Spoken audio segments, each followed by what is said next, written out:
Friends, welcome to Kavya Nayana cooking channel. ನಾನು ಸುಷ್ಮಾ. ಬನ್ನಿ, ಇವತ್ತು ಆಷಾಢ ಶುಕ್ರವಾರ ವೈಭವ ಲಕ್ಷ್ಮಿ ಪೂಜೆಗೆ ನಾನು 2 ರೀತಿಯಲ್ಲಿ ನೈವೇದ್ಯನ ಮಾಡಿ ತೋರಿಸ್ತಾ ಇದ್ದೀನಿ. ತುಂಬಾ ಸರಳವಾಗಿ ಮಾಡ್ಕೋಬಹುದು. ಹಾಗೆ ನಾನು ಯಾವ ತರ ಪೂಜೆ ಮಾಡಿದ್ದೀನಿ ಅಂತ ಒಂದು ಚಿಕ್ಕ ಫೋಟೋ ಕೂಡ ಶೇರ್ ಮಾಡ್ತೀನಿ. ನಿಮಗೆ ಇಷ್ಟ ಆದ್ರೆ ನನಗೆ ಸಪೋರ್ಟ್ ಮಾಡಿ ಫ್ರೆಂಡ್. ಬನ್ನಿ, ಇವಾಗ ಯಾವ ತರ ನೈವೇದ್ಯ ಮಾಡೋದು ಅಂತ ತೋರಿಸ್ಕೊಡ್ತೀನಿ. 1/4 kg ಆಗುವಷ್ಟು ಕಡಲೆಕಾಳನ್ನ ನಾನು ರಾತ್ರಿ ಇಡೀ ನೆನೆಸ್ಕೊಂಡಿದ್ದೀನಿ. ನೋಡ್ತಾ ಇದ್ದೀರಾ, ತುಂಬಾ ಚೆನ್ನಾಗಿ ನೆನೆದಿದೆ. ಟೈಮ್ ಇಲ್ಲ ಅನ್ನೋರು ಒಂದು 3-4 ಗಂಟೆ ಆದ್ರೂ ನೆನೆಸಬೇಕು. ಒಲೆ ಮೇಲೆ ಕುಕ್ಕರ್ನ ಇಟ್ಕೊಂಡಿದ್ದೀನಿ. ನೀರ್ ಸಮೇತಾನೆ ನಾನು ಕಡಲೆಕಾಳನ್ನ ಹಾಕೋತಾ ಇದ್ದೀನಿ. ನೋಡಿ, ಹಾಗೆ ರುಚಿಗೆ ಸ್ವಲ್ಪ ಕಲ್ಲುಪ್ಪನ್ನ ಸೇರಿಸ್ಕೊತಾ ಇದ್ದೀನಿ.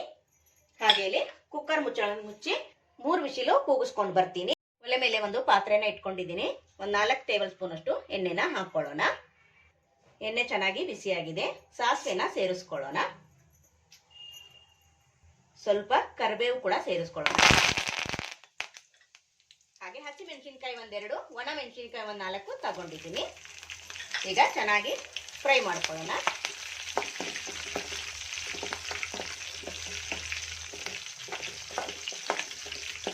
ನೀವು ಬೇಕಂದ್ರೆ ಹಸಿ ಮೆಣಸಿನಕಾಯಿನ ಪೇಸ್ಟ್ ಮಾಡಿ ಕೂಡ ಹಾಕೋಬಹುದು. ನೋಡಿ, ಚೆನ್ನಾಗಿ ಫ್ರೈ ಮಾಡಿಕೊಂಡು ಈಗ ಒಂದು 4 ಈರುಳ್ಳಿನ ಸಣ್ಣದಾಗಿ ಕಟ್ ಮಾಡ್ಕೊಂಡಿದ್ದೀನಿ. ಅದನ್ನು ಕೂಡ ಸೇರಿಸ್ಕೊಳ್ಳೋಣ. ಕಡಲೆಕಾಳು ಉಸುಳಿಗೆ ಈರುಳ್ಳಿ ಎಷ್ಟು ಹಾಕ್ತೀವೋ ಅಷ್ಟು ರುಚಿಯಾಗುತ್ತೆ. ಅದಕ್ಕೋಸ್ಕರ ಸ್ವಲ್ಪ ಈರುಳ್ಳಿನ ನಾನು ಜಾಸ್ತಿಯಾಗಿ ಹಾಕೊಂಡಿದ್ದೀನಿ. ಈಗ ಚೆನ್ನಾಗಿ ಲೋ ಫ್ಲೇಮಲ್ಲೇನೆ ಫ್ರೈ ಮಾಡ್ಕೊಳ್ಳೋಣ. ಈರುಳ್ಳಿ ನೋಡಿ, ಜಾಸ್ತಿ ಕೂಡ ಫ್ರೈ ಮಾಡೋದು ಬೇಡ. ನೋಡಿ, ಸ್ವಲ್ಪ ಫ್ರೈ ಆಗಿದೆ, ಸಾಕು. ಇವಾಗ ನಾನಿಲ್ಲಿ ಅರಿಶಿನ ಪುಡಿನ ಸ್ವಲ್ಪ ಹಾಕೊಂತೀನಿ. ಹಾಗೆ ರುಚಿಗೆ ಉಪ್ಪನ್ನು ಕೂಡ ಸೇರಿಸ್ಕೊತಾ ಇದ್ದೀನಿ. ಕಡಲೆಗೆ ಅವಾಗಲೇ ನಾನು ಸ್ವಲ್ಪ ಉಪ್ಪನ್ನ ಸೇರಿಸ್ಕೊಂಡಿದ್ದೀನಿ. ಇವಾಗ ನೋಡ್ಕೊಂಡು ಸ್ವಲ್ಪ ಸೇರಿಸ್ಕೊಳ್ಳಿ. ಮತ್ತೆ ಬೇಕಂದ್ರೆ ಹಾಕೋಬಹುದು. ಮೊದಲೇ ಜಾಸ್ತಿ ಹಾಕಲಕ್ಕೆ ಹೋಗ್ಬೇಡಿ. ನೋಡಿ, ಇವಾಗ ಚೆನ್ನಾಗಿ ಇನ್ನೊಂದು ಸ್ವಲ್ಪ ಫ್ರೈ ಮಾಡ್ಕೊಳ್ಳೋಣ. ತುಂಬಾ ಡಿಫ್ರೆಂಟ್ ಆಗಿ ಸೈಡ್ ಡಿಶ್ ಆಗಿ ಕೂಡ ನೀವು ಮಾಡ್ಕೋಬಹುದು. ಹಾಗೆ ನೈವೇದ್ಯ ಕೂಡ ಈ ತರ ನೀವು ಮಾಡ್ಕೋಬಹುದು ಫ್ರೆಂಡ್ಸ್. ತುಂಬಾ ಅಂದ್ರೆ ತುಂಬಾ ಚೆನ್ನಾಗಿರುತ್ತೆ. ಮಕ್ಕಳಿಗೆ ಈ ತರ ಸ್ನ್ಯಾಕ್ಸ್ ಅಲ್ಲಿ ಕೂಡ ನೀವು ಮಾಡಿ ಕೊಡಬಹುದು. ನೋಡಿ, ಈಗ ಚೆನ್ನಾಗಿ ಇದನ್ನ ಫ್ರೈ ಮಾಡ್ಕೊಂಡಿದ್ದೀನಿ. ಅವಾಗಲೇ ನಾನು ಕಡಲೆಕಾಳು 3 ವಿಸಿಲ್ನ ಕೂಗಿಸ್ಕೊಂಡಲ್ಲ. ನೋಡಿ, ಎಲ್ಲವನ್ನು ನೀರು ಬಸಿದು ತೆಗೆದು ಹಾಕೋತಾ ಇದ್ದೀನಿ. ನೀರು ಸ್ವಲ್ಪ ಇರಬಾರ್ದು. ನೋಡಿ, ಚೆನ್ನಾಗಿ ನೀರೆಲ್ಲ ಬಸಿದು ಹಾಕೊಳ್ಳಿ. ಈಗ ಚೆನ್ನಾಗಿ ಒಂದ್ಸತಿ ಮಿಕ್ಸ್ ಮಾಡ್ಕೊಳ್ಳೋಣ. ನೋಡಿ, ಲಾಸ್ಟ್ ಅಲ್ಲಿ ನಾನು ಕೊತ್ತಂಬರಿ ಸೊಪ್ಪನ್ನ ಸೇರಿಸ್ಕೊಂತೀನಿ. ಹಾಗೆ ಇಲ್ಲಿ ಹಸಿ ತೆಂಗಿನ ತುರಿನ ಸ್ವಲ್ಪ ಸೇರಿಸ್ಕೊಳ್ಳೋಣ. ಹಸಿ ತೆಂಗಿನಕಾಯಿ ನೀವು ಎಷ್ಟು ಹಾಕಿದ್ರೂ ಅಷ್ಟು ರುಚಿ ಕೊಡುತ್ತೆ ಫ್ರೆಂಡ್ಸ್. ಜಾಸ್ತಿನೇ ಹಾಕೊಳ್ಳಿ, ತುಂಬಾ ಚೆನ್ನಾಗಿರುತ್ತೆ. ಹಾಗೆ ಇಲ್ಲಿ ಚೆನ್ನಾಗಿ ಮಿಕ್ಸ್ ಮಾಡ್ಕೊಳ್ಳೋಣ. ಕಡಲೆಕಾಳು ಉಸುಳಿ ನೈವೇದ್ಯಕ್ಕೆ ರೆಡಿ ಆಯ್ತು ಫ್ರೆಂಡ್ಸ್. ನಾನು ಯಾವ ತರ ಸರಳವಾಗಿ ಮಾಡ್ತೀನಲ್ವಾ ಅದನ್ನ ತೋರಿಸ್ಕೊಟ್ಟಿದ್ದೀನಿ. ನಿಮ್ಗೆ ಇಷ್ಟ ಆಗಿದೆ ಅಂತ ಭಾವಿಸ್ತೀನಿ ಫ್ರೆಂಡ್ಸ್. ನೋಡಿದ್ರ ಸೂಪರ್ ಆಗಿ ರೆಡಿ ಆಯ್ತು. ಒಲೆ ಮೇಲೆ ಒಂದು ಪಾತ್ರೆನ ಇಟ್ಕೊಂಡಿದ್ದೀನಿ. 1-2 ಸ್ಪೂನ್ ಆಗುವಷ್ಟು ತುಪ್ಪನ ಸೇರಿಸ್ಕೊತಾ ಇದ್ದೀನಿ. ತುಪ್ಪ ಚೆನ್ನಾಗಿ ಬಿಸಿಯಾಗಿ ಹಾಗೆ ಕರಗಲಿ. ತುಪ್ಪ ನೋಡಿ ಬಿಸಿಯಾಗಿದೆ. ಹಾಗೆ ಇಲ್ಲಿ ಡ್ರೈ ಫ್ರೂಟ್ಸ್ನ ಹಾಕೊಳ್ಳೋಣ. ನಿಮ್ಮ ಹತ್ರ ಯಾವ್ದಿದೆಯೋ ಅದೇ ಡ್ರೈ ಫ್ರೂಟ್ಸ್ನ ಹಾಕೊಂಡು ಹುರ್ಕೊಳ್ಳಿ. ನಾನು ದ್ರಾಕ್ಷಿ, ಗೋಡಂಬಿ ಹಾಗೆ ಬಾದಾಮಿನ ತುಪ್ಪದಲ್ಲಿ ಹುರ್ಕೊಂತೀನಿ. ಹೊಸಬ್ರು ಯಾರಾದ್ರೂ ವಿಡಿಯೋ ನೋಡ್ತಾ ಇದ್ರೆ ಪ್ಲೀಸ್ ಸಬ್ಸ್ಕ್ರೈಬ್ ಮಾಡ್ಕೊಂಡು ನೋಡಿ.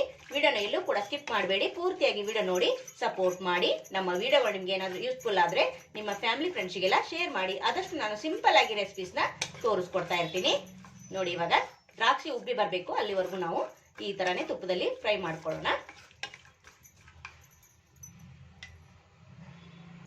ಹಾಗೆ ಇದ್ರ ಜೊತೆಗೇನೆ ಒಂದು 4 ಲವಂಗನ ಹಾಕೋತಾ ಇದ್ದೀನಿ. ಬೇಕಂದ್ರೆ ಹಾಕೊಳ್ಳಿ, ಬೇಡ ಅಂದ್ರೆ ಸ್ಕಿಪ್ ಕೂಡ ಮಾಡ್ಬೋದು. ಫ್ಲೇವರ್ ಇರುತ್ತೆ, ಒಂದೊಳ್ಳೆ ಫ್ಲೇವರ್ ಕೊಡುತ್ತೆ ಫ್ರೆಂಡ್ಸ್ ಲವಂಗ. ನೋಡಿ, ಚೆನ್ನಾಗಿ ದ್ರಾಕ್ಷಿ ಉಬ್ತಾ ಇದೆ. 1-2 ಸೆಕೆಂಡು ಇದೇ ತರ ಫ್ರೈ ಮಾಡಿಕೊಂಡು ನಾನು ರವೆನ ಸೇರಿಸ್ಕೊಂತೀನಿ. ನಾನು ಕಡಿಮೆ ಪ್ರಮಾಣದಲ್ಲಿ ತೋರಿಸ್ತಾ ಇದ್ದೀನಿ. ಒಂದು ಅರ್ಧ ಕಪ್ ಅಷ್ಟು ರವೆನ ಸೇರಿಸ್ಕೊತಾ ಇದ್ದೀನಿ. ಚಿರೋಟಿ ರವೆನ ತಗೊಂಡಿದ್ದೀನಿ ನಾನು. ನೋಡಿ, ಒಂದು ಅರ್ಧ ಕಪ್ ಅಷ್ಟು ರವೆನ ಹಾಕೋತಾ ಇದ್ದೀನಿ. ಈಗ ಚೆನ್ನಾಗಿ ತುಪ್ಪದಲ್ಲಿ ರವೆ ಕೂಡ ಹುರ್ಕೊಳ್ಳೋಣ. ಜಾಸ್ತಿ ಕಪ್ಪಗೇನು ಮಾಡಬೇಡಿ. ಒಂದೊಳ್ಳೆ ಘಮ ಬರೋವರೆಗೂ ಚೆನ್ನಾಗಿ ರವೆನ ಹುರ್ಕೊಳ್ಳಿ. ನೋಡಿ, ಇಲ್ಲಿ ಚೆನ್ನಾಗಿ ನಾನು ರವೆನ ಹುರ್ಕೊಂಡಿದ್ದೀನಿ. ಅರ್ಧ ಕಪ್ ರವೆಗೆ ನಾನಿಲ್ಲಿ 2 ಕಪ್ ಆಗುವಷ್ಟು ನೀರನ್ನ ಸೇರಿಸ್ಕೊತಾ ಇದ್ದೀನಿ. ಈಗ 1 ಕಪ್ ಹಾಕೊಂಡಿದ್ದೀನಿ. ಚೆನ್ನಾಗಿ ಒಂದ್ಸತಿ ಮಿಕ್ಸ್ ಮಾಡ್ಕೊಳ್ಳೋಣ. ನೋಡಿ, ಗಂಟೇನು ಆಗೋದಿಲ್ಲ, ಭಯ ಬೇಡ. ತುಪ್ಪದಲ್ಲಿ ಹುರಿದಿರೋದ್ರಿಂದ ಇಲ್ಲಿ ಗಂಟೇನು ಆಗೋದಿಲ್ಲ. ಹಾಗೆ ಇಲ್ಲಿ ಇನ್ನೊಂದು ಕಪ್ ಆಗುವಷ್ಟು ಹಾಕೊಂತೀನಿ. ನೋಡಿ, ಹಾಗೆ ಚೆನ್ನಾಗಿ ಕುದಿಯೋದಕ್ಕೆ ಬಿಡೋಣ. ರವೆ ಚೆನ್ನಾಗಿ ಕುದಿಬೇಕು ಅಲ್ಲಿವರೆಗೂ. ನೋಡಿ ಈ ತರ ಮಿಕ್ಸ್ ಮಾಡ್ಕೊಳ್ಳೋಣ. ಲೋ ಫ್ಲೇಮ್ ಅಲ್ಲೇನೆ ಕುದಿಸ್ಕೊಳ್ಳಿ.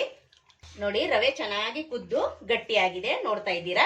ಇವಾಗ ನಾನು ಸಕ್ಕರೆನ ಹಾಕೋತಾ ಇದ್ದೀನಿ. ಒಂದು ಅರ್ಧ ಕಪ್ಗೆ ನಾನು ಒಂದು 1/4 ಕಪ್ ಆಗುವಷ್ಟು ಸಕ್ಕರೆನ ಸೇರಿಸ್ಕೊತಾ ಇದ್ದೀನಿ. ನೀವು ಟೇಸ್ಟ್ ನೋಡ್ಕೊಂಡು ನಿಮ್ಗೆ ಹೆಚ್ಚು ಕಡಿಮೆ ಮಾಡ್ಕೋಬಹುದು. ನೋಡಿ ಚೆನ್ನಾಗಿ ಒಂದ್ಸತಿ ಮಿಕ್ಸ್ ಮಾಡ್ಕೊಳ್ಳೋಣ. ನೀವು ಜಾಸ್ತಿ ತುಪ್ಪ ಕೂಡ ಹಾಕೋಬಹುದು, ತುಂಬಾ ಚೆನ್ನಾಗಿರುತ್ತೆ. ನೋಡಿ ಒಂದ್ಸತಿ ಚೆನ್ನಾಗಿ ಮಿಕ್ಸ್ ಮಾಡ್ಕೊಳ್ಳೋಣ. ಹಾಗೆ ಇಲ್ಲಿ ಒಂದು ಚಿಟಿಕೆ ಪಚ್ಚ ಕರ್ಪೂರನ ತಗೋತಾ ಇದ್ದೀನಿ. ನೈವೇದ್ಯಕ್ಕಲ್ವಾ ಮಾಡ್ತಾ ಇರೋದು, ಅದಕ್ಕೋಸ್ಕರ ಸ್ವಲ್ಪ ಪಚ್ಚ ಕರ್ಪೂರನ ಹಾಕೋದ್ರಿಂದ ಒಂದೊಳ್ಳೆ ನೈವೇದ್ಯ ಘಮ ಬರುತ್ತೆ ಫ್ರೆಂಡ್ಸ್. ನೋಡಿ ಚೆನ್ನಾಗಿ ಮಿಕ್ಸ್ ಮಾಡ್ಕೊಳ್ಳೋಣ. ಹಾಗೆ ಮನೇಲಿ ಏನಾದರೂ ಪೂಜೆ ಇದ್ದಾಗ ಅವಾಗ ಕೂಡ ನೀವು ಮಾಡ್ಕೋಬಹುದು. ನೋಡಿ ಚೆನ್ನಾಗಿ ಒಂದ್ಸತಿ ಮಿಕ್ಸ್ ಮಾಡ್ಕೊಳ್ಳೋಣ. ಸಕ್ಕರೆ ಹಾಕಿರ್ತೀವಲ್ವಾ, ಸ್ವಲ್ಪ ತೆಳ್ಳಗಾಗುತ್ತೆ. ಈ ತರ ಮಿಕ್ಸ್ ಮಾಡ್ತಾ ಮಾಡ್ತಾ ನಮಗೆ ಒಂದೊಳ್ಳೆ ಸ್ವೀಟು ರೆಡಿ ಆಗುತ್ತೆ ಫ್ರೆಂಡ್ಸ್. ನೋಡಿ ನೋಡಿ ಮಿಕ್ಸ್ ಮಾಡ್ತಾ ಮಾಡ್ತಾ ಒಂದೊಳ್ಳೆ ಸಜ್ಜಿಗೆ ರೆಡಿ ಆಯಿತು. ಹಾಗೆ ಇಲ್ಲಿ 1-2 ಟೇಬಲ್ ಸ್ಪೂನ್ ಅಷ್ಟು ನಾನು ಅಡುಗೆ ಎಣ್ಣೆನ ಹಾಕೋತಾ ಇದ್ದೀನಿ. ಎಣ್ಣೆ ಹಾಕೋದ್ರಿಂದ ಇಲ್ಲಿ ಸಜ್ಜಿಗೆ ಸಾಫ್ಟ್ ಆಗಿ ಮೆದುವಾಗಿ ಬರುತ್ತೆ ಫ್ರೆಂಡ್ಸ್. ತಿನ್ನೋದಕ್ಕೂ ಅಷ್ಟೇ ತುಂಬಾ ಸಾಫ್ಟ್ ಆಗಿರುತ್ತೆ. ನೋಡಿ ನೀವು ಬೇಡ ಅನ್ನೋರು ತುಪ್ಪ ಕೂಡ ಸೇರಿಸ್ಕೋಬಹುದು. ನೋಡಿ ಚೆನ್ನಾಗಿ ಈಗ ಮಿಕ್ಸ್ ಮಾಡ್ಕೊಳ್ಳೋಣ. ಆಲ್ರೆಡಿ ನಮ್ಮ ಸಜ್ಜಿಗೆ ರೆಡಿ ಆಯಿತು. ನೋಡಿ 1-2 ನಿಮಿಷ ಈ ತರ ಮಿಕ್ಸ್ ಮಾಡಿಕೊಂಡು ಸರ್ವ್ ಮಾಡೋಣ. ನೋಡಿ ತುಂಬಾ ಚೆನ್ನಾಗಿ ಬಂತು ಫ್ರೆಂಡ್ಸ್, ನೋಡ್ತಾ ಇದ್ದೀರಾ. ನೈವೇದ್ಯಕ್ಕೆ ಸಜ್ಜಿಗೆ ರೆಡಿ ಆಯಿತು. ಬನ್ನಿ ಇವಾಗ ನೈವೇದ್ಯಕ್ಕೆ ರೆಡಿ ಮಾಡ್ಕೊಳ್ಳೋಣ. ವೈಭವ ಲಕ್ಷ್ಮಿ ಆಷಾಢ ಶುಕ್ರವಾರ ನಾನು ನೈವೇದ್ಯಕ್ಕೋಸ್ಕರ ಕಡಲೆಕಾಳು ಉಸ್ರಿ ಹಾಗೆ ಸ್ವೀಟ್ ನೈವೇದ್ಯನ ಮಾಡಿದ್ದೀನಿ ಫ್ರೆಂಡ್ಸ್. ನಿಮ್ಗೆ ಇಷ್ಟ ಆಗಿದೆ ಅಂತ ಭಾವಿಸ್ತೀನಿ. ನೋಡ್ತಾ ಇದ್ದೀರಾ ಎಷ್ಟು ಚೆನ್ನಾಗಿ ಬಂದಿದೆ ಅಂದ್ರೆ ನೀವು ಕೂಡ ಒಂದ್ಸತಿ ಟ್ರೈ ಮಾಡಿ ನೋಡಿ. ಹಾಗೆ ಸಜ್ಜಿಗೆ ಕೂಡ ನೈವೇದ್ಯಕ್ಕೆ ಇಡೋಣ ಫ್ರೆಂಡ್ಸ್. ತುಂಬಾ ಸರಳವಾಗಿ ತೋರಿಸ್ಕೊಟ್ಟಿದ್ದೀನಿ. ನೀವು ಕೂಡ ಒಂದ್ಸತಿ ಟ್ರೈ ಮಾಡಿ ನೋಡಿ, ನಿಮಗೂ ಕೂಡ ಇಷ್ಟ ಆಗುತ್ತೆ. ನೋಡಿ ಸೂಪರ್. 2 ರೀತಿಯಾಗಿ ನಾನು ನೈವೇದ್ಯ ರೆಸಿಪಿನ ತೋರಿಸ್ಕೊಟ್ಟಿದ್ದೀನಿ. ನಿಮ್ಗೆ ಇಷ್ಟ ಆಗಿದ್ರೆ ಪ್ಲೀಸ್ ಲೈಕ್ ಮಾಡಿ, ಶೇರ್ ಮಾಡಿ, ಕಮೆಂಟ್ ಮಾಡಿ, ಸಬ್ಸ್ಕ್ರೈಬ್ ಮಾಡ್ಕೊಳ್ಳಿ. ನಮ್ಮ ವಿಡಿಯೋ ನೋಡಿದ್ದಕ್ಕಾಗಿ ನಿಮ್ಮೆಲ್ಲರಿಗೂ ಧನ್ಯವಾದಗಳು. Thank you for watching. ನಮಸ್ಕಾರ ಫ್ರೆಂಡ್ಸ್.